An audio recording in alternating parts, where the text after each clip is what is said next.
Engineering, huh? Maybe something easier would suit a pretty young thing like you. I'm doing fine, thank you.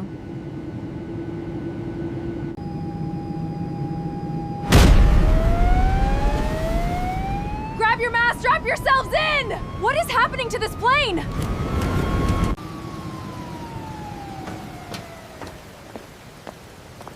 Welcome home, Commander. Honor to have you back. Good evening. I'm Captain Marcus Brooks. After 28 years in the skies, I thought I'd seen every kind of passenger. I was wrong. Tonight's story is about a woman in ripped jeans nobody thought twice about until the engines failed and 2 fighter jets asked for her by name. This is the story of Flight 1847. The woman in seat 14C did not look like someone who had ever been in charge of anything. Ripped jeans, an oversized gray hoodie, 2 sizes too big, white sneakers with tiny stars drawn on them in marker, dark hair and a messy bun, reading glasses pushed halfway down her nose. She was flipping through a thick technical manual covered in sticky notes, pen moving fast, underlining, circling. She looked 22, maybe 23, the kind of face gate agents smiled at and asked, "Sweetie, need help finding your seat?" She'd found it just fine. United Flight 1847, San Diego to Washington Dulles. A Boeing 757, 3/4 full, business travelers, a few families, a retired couple, already asleep before the doors closed. The man in 14B introduced himself before she'd even sat down. Harold Bricks, 58, senior partner at a consulting firm, the kind of man who expected people to be impressed by where he worked. He'd spent boarding, telling the man behind him about 30 years of earning his way up. He glanced over as she opened her book. "Engineering?" he asked, leaning too far over the armrest. "Tough field. You sure that's the right path for someone your age? Something like communications might suit you better. Less stress." "I'm doing fine," she said without looking up. "No shame admitting when something's too hard," Harold pressed. "I see it all the time, young people wanting success before they've earned it." Across the aisle, a woman named Denise gave her a sympathetic look. "Don't mind him, honey. Study whatever you want." A pause, peering at the page. "Though that does look awfully advanced." "I manage," she said. What she didn't say, because she never said this to strangers on planes, was that she'd graduated high school 2 years early, finished her aerospace engineering degree at 19, been the youngest pilot in her class at Naval Flight School at 21, and flown her first combat deployment at 24. The book in her lap wasn't a textbook. It was an advanced avionics manual she was reviewing for a training program she'd be running for junior pilots when she got back from leave. Her name was Commander Elena Vasquez, 29 years old, call sign Vector, one of the most decorated combat aviators in the United States Navy, 1,900 flight hours, 230 combat missions across 3 deployments, F/A, 18 Super Hornet carrier landings at night since she was 24. Her commanding officer had ordered her off duty 2 weeks ago. "Go be a civilian commander, 10 days, or I'll ground you myself." So she'd traded her service khakis for ripped jeans, booked economy, declined the upgrade, and tried for once to just be Elena. For 90 minutes it almost worked. She read, she watched clouds through the window. Harold made 2 more attempts at conversation and gave up. Then she heard it, a tiny shift in engine tone, so subtle most passengers would never notice. Elena caught it in under a second. Her head came up. Her mind snapped from relaxed to fully alert, the way it had been trained to since flight school. 5 seconds later, the aircraft lurched hard right. Not turbulence, mechanical. Oxygen masks dropped. Somewhere behind her, a woman screamed. A baby wailed. Harold grabbed his mask with shaking hands. "What's happening? Are we going to crash?" Elena had her mask on in 2 seconds, already scanning through the window at the right wing. Black smoke streamed from the engine in a long, dark ribbon. The PA crackled, captain's voice tightly controlled. "Ladies and gentlemen, we are experiencing technical difficulties. Please remain seated with seatbelts fastened." 30 seconds later, a different voice, younger female, less steady. "This is First Officer Rachel Kim. The captain has become incapacitated. We've lost primary flight control systems, and engine number 1 is on fire. If anyone on board has flight experience, please identify yourself to a flight attendant immediately." Elena was already unbuckling. "Sit down." Harold grabbed her arm. "You'll get in trouble." She pulled free without a word and moved into the aisle, walking with the flat, balanced stride of someone used to unstable flight decks. The senior flight attendant, a man named Curtis, stepped in front of her. "Ma'am, return to your seat. I'm a pilot. I need the cockpit right now." He looked at the jeans, the youth, and hesitated not unkindly. "We need someone with real experience." "I am a naval aviator." Her voice changed completely, no longer the quiet tone she'd used with Harold. This was a command voice. F/A-18 Super Hornets, 1,900 flight hours, 230 combat missions. Let me through that door. Curtis had 16 years on the job. He knew the difference between panic and certainty. Something in her flat, absolute tone made him stop. Your name? Commander Elena Vasquez, U.S. Navy, active duty. Rachel Kim opened the cockpit door, pale, sweating eyes darting between instruments and windscreen. There's a passenger, Curtis said. Says she's military.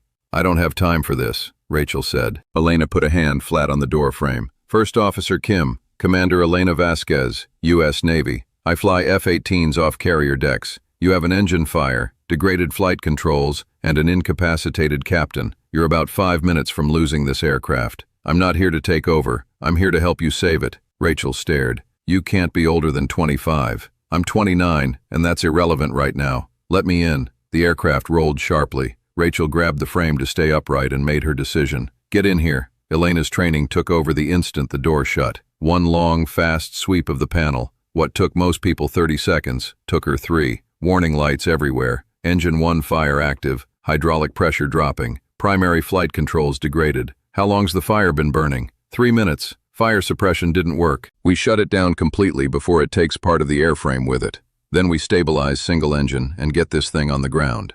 Elena slid into the jump seat. Have you flown a real single engine approach? Not a simulator. No. You have now. I'll walk you through it.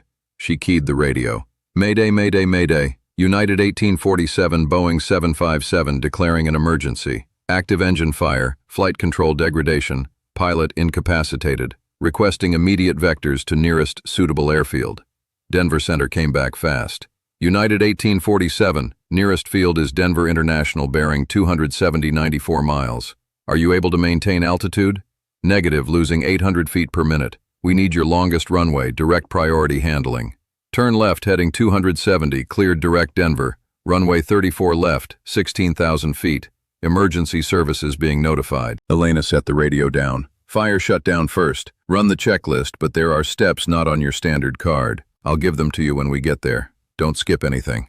They worked through it together. Elena's voice, steady, coaching. Fuel shut-off closed, good. Watch your rudder trim. You'll need significant right rudder on single engine, or she'll want a yaw left. Feel that? Hold it. I have it, Rachel said, hands steady, even though her voice still shook. You're doing great. 2 F-18s appeared on the frequency, scrambled from Buckley Air Force Base. United 1847, this is Talon Flight 2 FA-18S, requesting status and identification of assisting pilot. Elena felt something shift in her chest. Her aircraft. She'd been the pilot on that end of the radio 100 times. She keyed the mic. 2 seconds of hesitation. The moment she said her call sign, her 2 weeks of being just Elena, were over. Talon Flight, this is Commander Elena Vasquez, call sign Vector, U.S. Navy. I am the assisting pilot. Silence. Then, say again, did you say Vector? Affirmative. The frequency lit up. Then one voice cut through, older, decisive. United 1847, this is Colonel James Ortiz, Talon Lead. Commander Vasquez, confirm identity. It's me, Colonel, currently on leave, currently also trying to keep 206 people alive. You have everything Talon Flight can give you, Commander. Rachel stared at her. Who are you? Right now I'm the person helping you land this aircraft. What's your airspeed? Elena talked Rachel through every checklist item, then through everything not on the checklist.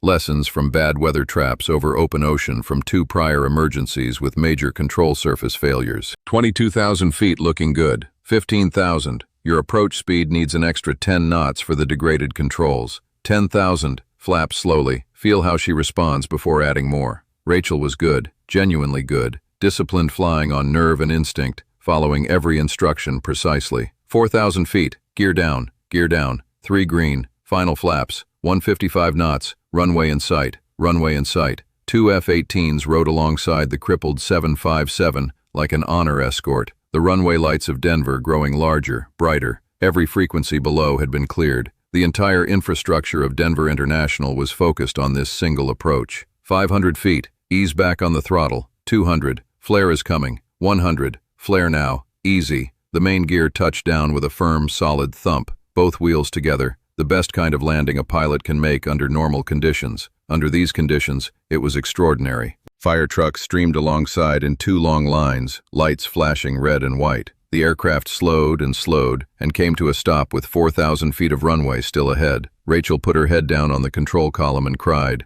We did it. Oh my God, we actually did it. You did it, Elena said quietly. I just talked on the radio. You saved everyone on this aircraft. We saved everyone. That's how crews work. When Elena walked back through the cabin, passengers were crying, hugging strangers, clapping as she passed. Harold Bricks stood in the aisle by row 14, pale, tie loose, looking at her the way a person looks when they've just understood something that reorders how they see the world. I owe you an apology, he said quietly. I said things that weren't right. I assumed things about you based on how you look and how old you are. I was wrong. You made assumptions, Elena said. It happens. I've dealt with it my whole life. You're a commander, a real military commander. How is that possible at your age? I started early, she said, and every single time someone told me I was too young, I went back and got better. That's how it's possible. On the tarmac, 2 men in flight suits came to attention the moment she stepped off the stairs, snapping a sharp salute. Colonel James Ortiz, gray at the temples, held it until she returned it. Commander Vasquez, he said. Genuine honor, ma'am. I've followed your career since the Strait incident. The younger pilot beside him, maybe 25, spoke carefully. Ma'am, I've wanted to fly since I was 8. How did you know you were good enough? Elena thought about it. I didn't always know, she said. There were days I was sure I was in over my head, but I always knew I was willing to work harder than anyone else in the room, longer without complaint. Eventually, competence becomes something you don't have to doubt anymore, because you've proven it too many times. 3 days later, a grainy 40-second video hit the internet. A woman in a hoodie and ripped jeans walking off a Boeing 757 while 2 fighter pilots snapped to attention. 12 million views by morning. By the end of the week, every network was running it. Elena found the attention deeply uncomfortable. She'd just done her job, but the Navy's Public Affairs Office saw a recruiting moment and asked for one interview. She sat for it in her dress whites. You still look like you could be in college, the correspondent said. Has that ever been a problem? Every single day of my career, Elena said. I've spent 10 years proving assumptions wrong. I'm used to it. A pause. I'd tell anyone who's been told they're too young, too inexperienced. Your age isn't your qualification. Your work is. Every time someone underestimates you, they're handing you an opportunity to prove them wrong. Take it. 1 year later, a handwritten letter arrived through Navy Public Affairs on heavy stationery. Commander Vasquez, you'll remember me as the man in seat 14B. I've spent the past year thinking about that conversation. I mentor 3 junior employees now, genuinely the way you deserved. None of this makes up for what I said, but your actions that day, and what you said afterward, changed something in me that needed to change. You saved my life twice, once landing that aircraft, and once reminding me what it means to judge someone for who they are, instead of how they look. Harold Bricks. Elena read it twice, folded it, and tucked it into a small locker beside her bunk on the carrier, next to a photo from her commissioning and a coin from her first commanding officer. 6 months after the emergency, Rachel Kim applied for a lateral entry program into Navy Aviation, writing in her application about a commander with no doubt whatsoever whose steadiness had been a wall she could lean against until she found her own. She was accepted. That's the story of Flight 1847. Elena Vasquez had spent a decade absorbing the small daily cruelties of being underestimated, and she'd learned something most people never do, that assumptions are just information. They tell you who's watching carelessly and who's about to be surprised. At 35,000 feet, everyone wears the same seatbelt, but the people who look the least like what you expect are so often carrying the most. If this story moved you, hit subscribe. There's always another flight, and always someone extraordinary sitting quietly in the seat you least expect.